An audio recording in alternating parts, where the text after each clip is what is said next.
For the week, the Dow slid about 0.1%. The Nasdaq subtracted 1.5%. S&P 500 down 1.4%. Intel posted earnings, reporting a $16.6 billion net loss last quarter. The company pointed to recent restructuring and lower than expected demand for its products. Intel, nonetheless, because capitalism spiked 7.8% today.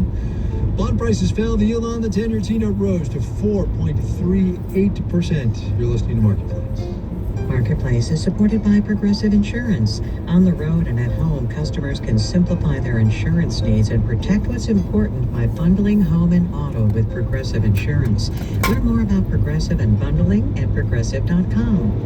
And by Solidigm. Today's AI ambitions require a different approach to storage. Solidigm offers solid-state storage solutions optimized for AI with higher capacities, greater speed, and energy efficiency. StorageForAI.com. And by the Peter G. Peterson Foundation, a nonpartisan organization dedicated to raising awareness and accelerating action on America's fiscal challenges to build a brighter economic future for the next generation. Learn more at pgpf.org.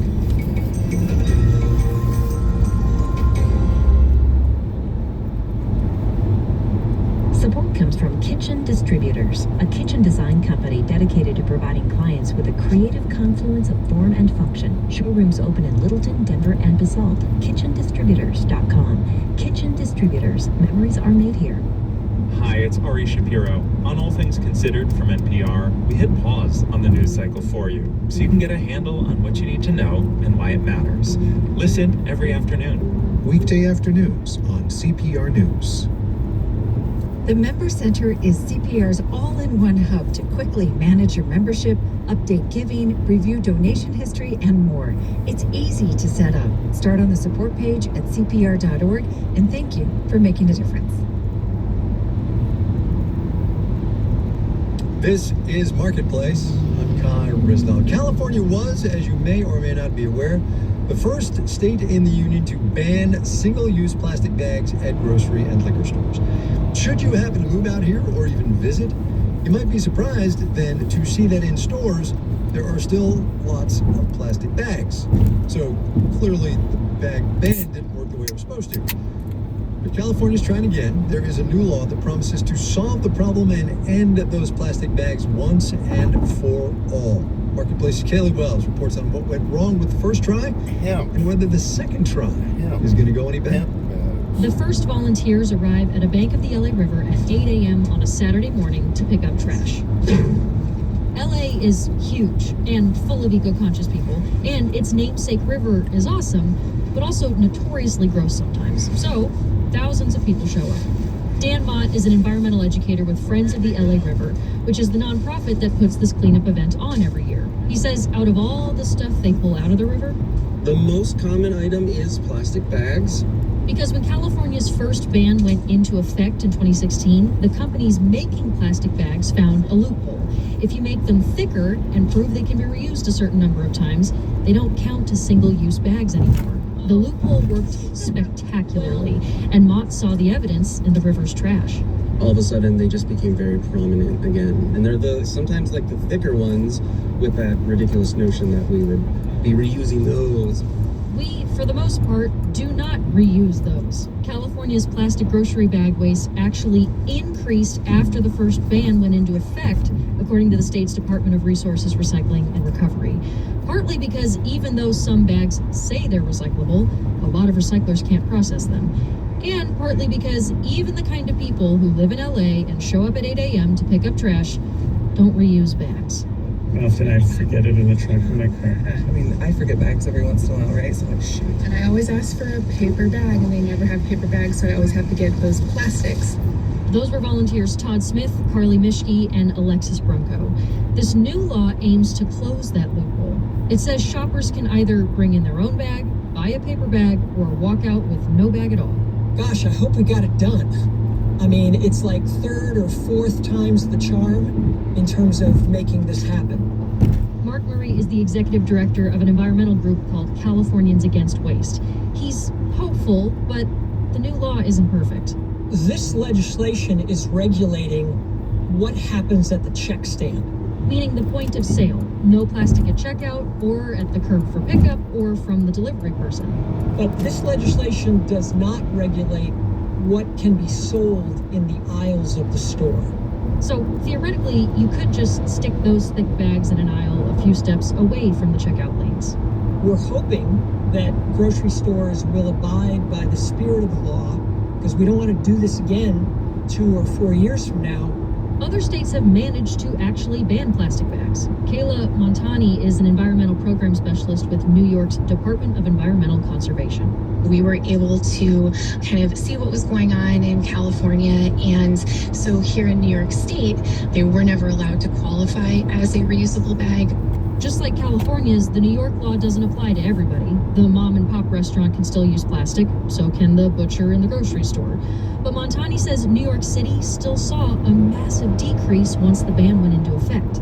Between 2017 and 2023, there was over a 50% decrease in the amount of plastic bags in the waste stream. California won't know whether its new law is successful for more than a year. Stores have until January of 2026 to comply. In Los Angeles, I'm Kaylee Wells for Marketplace.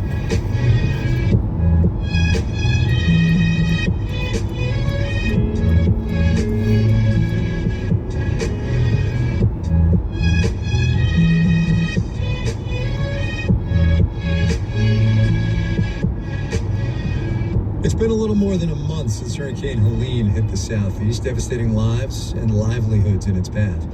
Western North Carolina, as you know, was especially hard hit. In a press conference last week, Governor Roy Cooper said damage and recovery costs have come to an estimated $53 billion. That's infrastructure, people's homes, and businesses, small and large. Here's one business owner's story. My name is Hannah Berniski, and I am the owner of Cold Mountain Art Collective, located in Canton, North Carolina.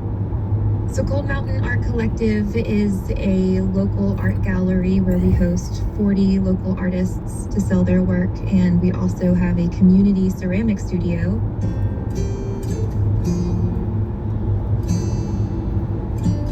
The day of the flood, Friday, September 27th, my family and I drove down to downtown Canton, which is just less than a mile from our house, and they had the roads closed, which was to be expected. This isn't the first time we've flooded, and so we had an idea in our mind what it might look like.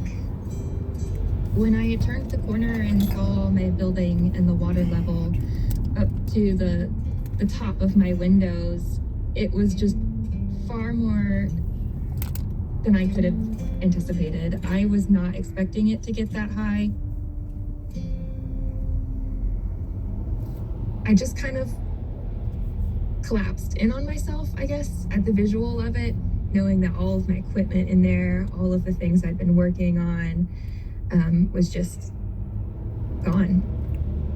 My contents, all my furniture, equipment, my materials, it sits right around $35,000. That includes my kilns and my wheels, and then my building materials. So all of the work that I'm going to have done to replace plumbing, electrical, drywall, trim, flooring, all of that is going to be right at $100,000.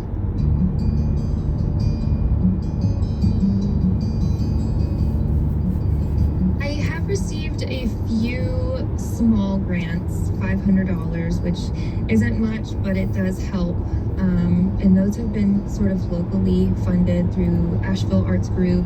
I've applied for a few other larger grants. I'm crossing my fingers for those because my insurance, while I do have it, it doesn't cover enough of the contents. So I'm still very actively seeking any and every grant. It's inspiring to see this community continue to come out and support despite what's happened.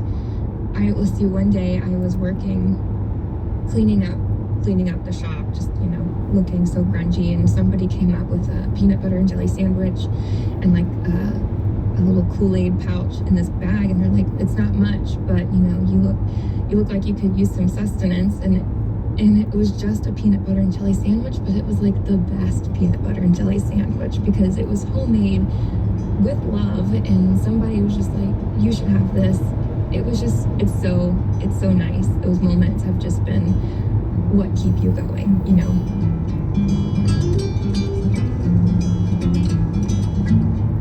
Anna Berniski, the owner of Cold Mountain Art Collective. She's in Canton, North Carolina.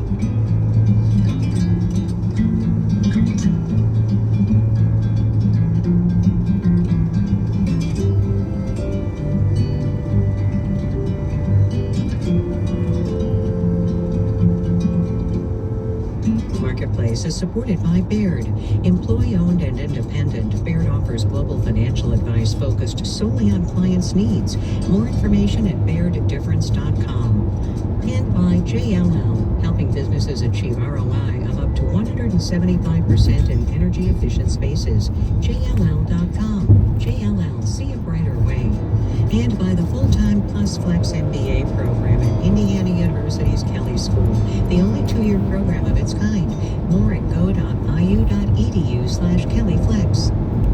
This final note on the way out today, saw this in Bloomberg, a financial and economic data point to go out on this Friday before Election Day.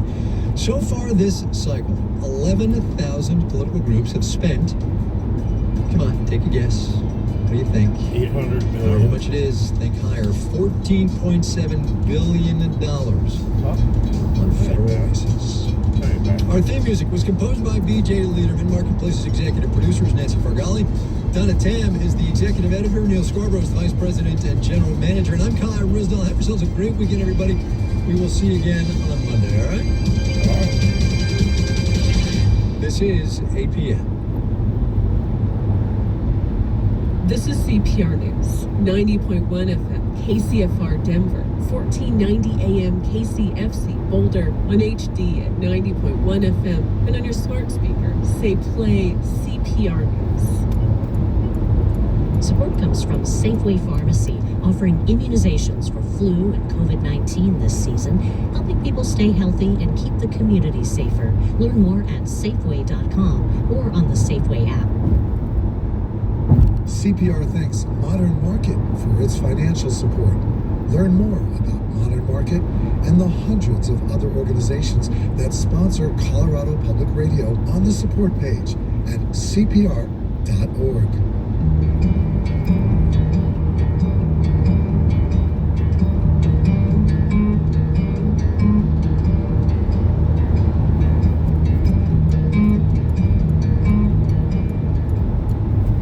From CPR News, this is Colorado Matters. A swirl of accusations and demands after passwords appeared online for election equipment will get you grounded with Election Day almost upon us. Then, candidate Trump suggests invoking a centuries-old law to combat a Venezuelan gang here. This law has a grim history in Colorado, though. It's one thing to arrest and deport actual criminals. It's another thing to arrest and deport immigrants to catch all of the gangsters that may be among them. And a new project gets beyond the reductive nature of our political divide and into the nuances of our lives. Take this farmer, for instance, on the western slope.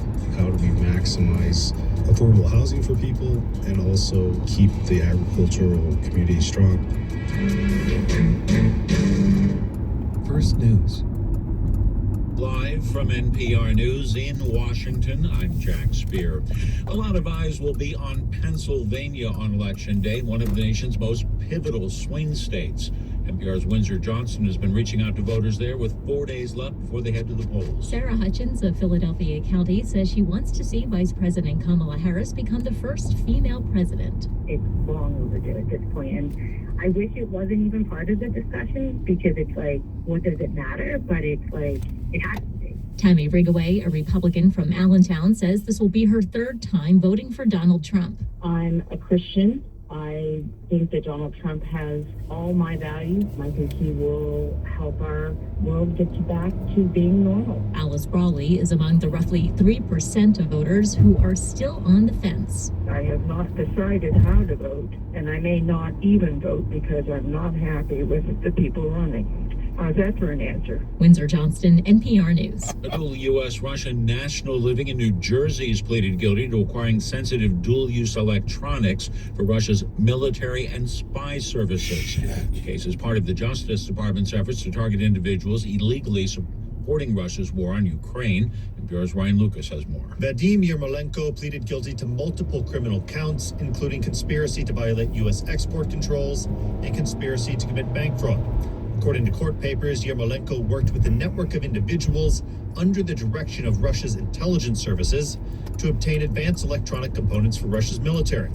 U.S. officials say some of the components Yermolenko helped acquire can be used in the development of nuclear and hypersonic weapons, as well